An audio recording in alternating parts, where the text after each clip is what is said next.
choix de Dieu. Et pourtant, cette femme était une païenne. Cette femme était une femme qui adorait les idoles. Mais bien aimé, si vous avez la même Bible que moi, vous allez voir qu'elle était inscrite dans la généalogie de Jésus-Christ et qu'elle avait épousé un prince d'Israël.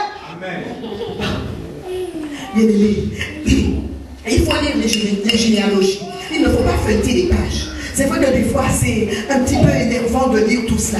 Mais vous allez apprendre beaucoup en lisant les généalogies. Cette femme, une païenne, une prostituée, elle a été l'unique personne qui a été sauvée. Oh, son salut n'a pas été l'effet de hasard, mais son salut faisait partie de décrets divins, de choix divins, de la volonté de Dieu. Son salut, c'était un arrêté divin. Et la parole de Dieu nous déclare que cette prostituée est rentrée dans la généalogie de Jésus-Christ. Oh, cet homme pécheur, chez qui le Seigneur est allé loger. Oh, ce qui s'est passé dans sa vie a traversé les générations et les temps.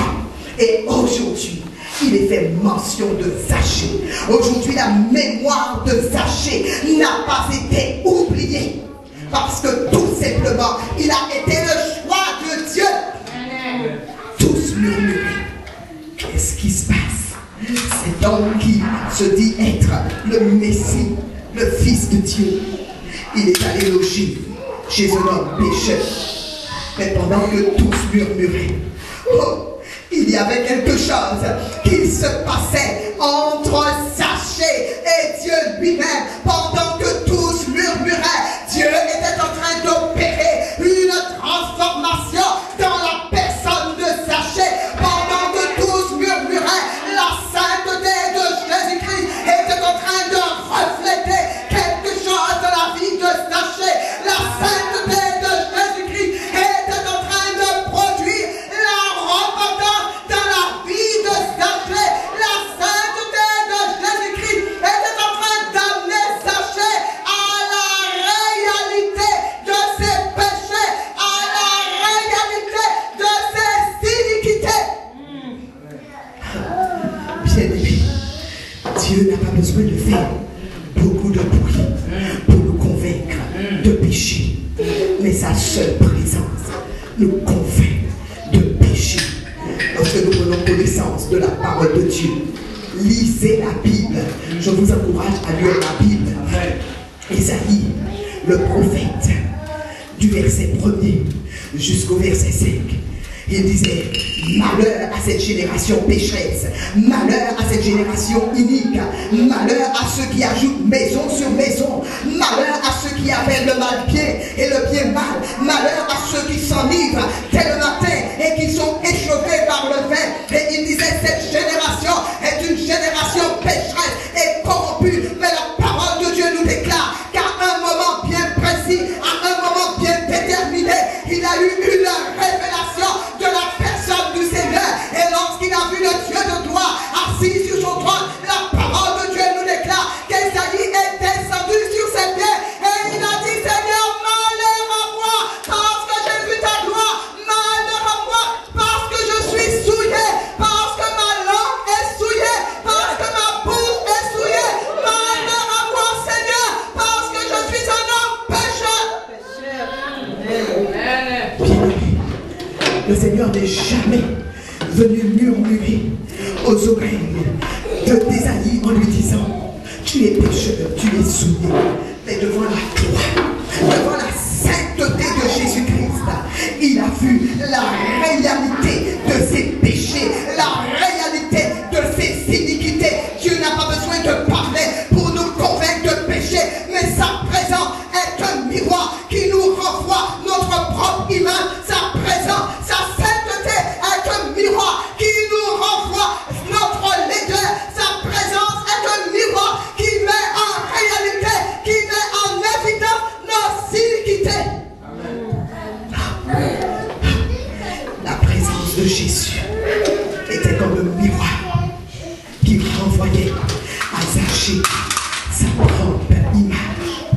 Et devant cette image, Zachée s'est humilié.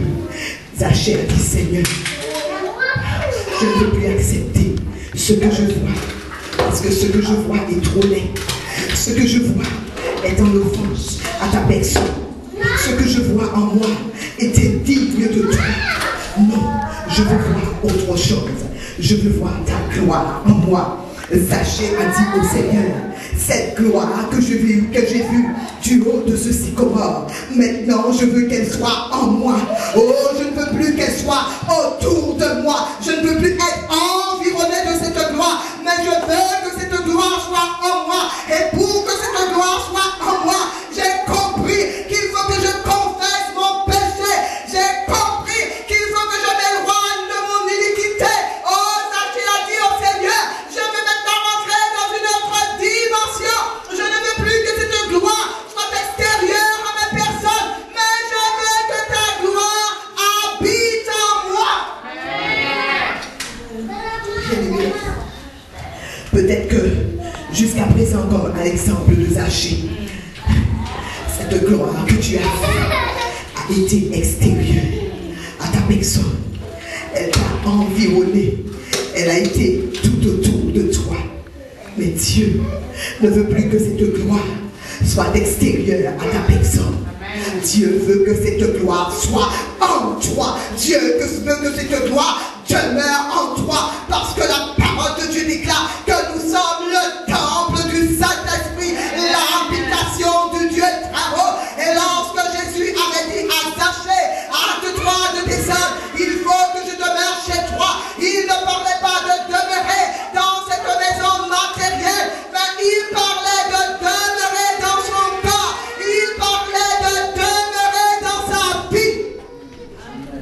Bien-aimé, Dieu ne veut pas seulement demeurer dans nos maisons matérielles, parce que Dieu n'habite pas des maisons faites de béton, mais là où Dieu veut demeurer, c'est dans notre cœur. Et c'est pour cela qu'il nous dit, mon fils, donne-moi ton cœur. Ma fille, donne-moi ton cœur. Bien-aimé, l'heure est venue pour nous de passer à autre chose. L'heure est venue pour nous. L'heure est venue pour nous de passer à autre chose. L'heure est venue pour nous, pour que cette gloire que nous avons vue puisse habiter en nous. Nous ne pouvons plus rester en cueillant de la sainteté de Dieu, mais nous devons être des participants de la sainteté de Dieu. La sainteté de Dieu ne doit pas être extérieure à notre personne, mais elle doit être en nous. Elle doit demeurer en nous. Bien-aimé, où en es-tu par rapport à la sainteté de Dieu? Est-ce que peut-être comme Alexandre n'a pas été extérieur à ta personne? Qu'en est-il de ton intérieur?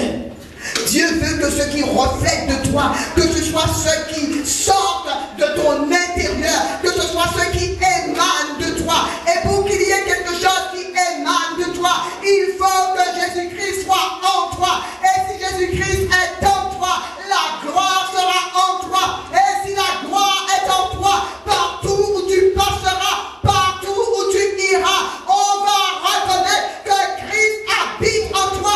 Si la gloire est en toi, cette gloire sera meilleure prédicateur que toi, parce que tu n'auras même pas besoin d'ouvrir la bouche. Mais ceux qui te verront, ceux qui vont te rencontrer, te diront, mais qu'as-tu fait? Parce que je vois une lumière qui émane de ta personne. Amen. Amen. Alléluia. Bien-aimé, lorsque ta vie est remplie de la gloire, tu n'as plus besoin d'assommer les gens avec des versets bibliques pour leur dire venez à Jésus. Mais lorsque ta vie est remplie de la gloire, ta vie devient un évangile. Ta vie devient une lettre écrite de Christ. Et ceux qui vont te voir auront la capacité de lire dans ta vie Jésus est amour. Ceux qui vont te voir auront la capacité de lire dans ta vie Jésus t'aime.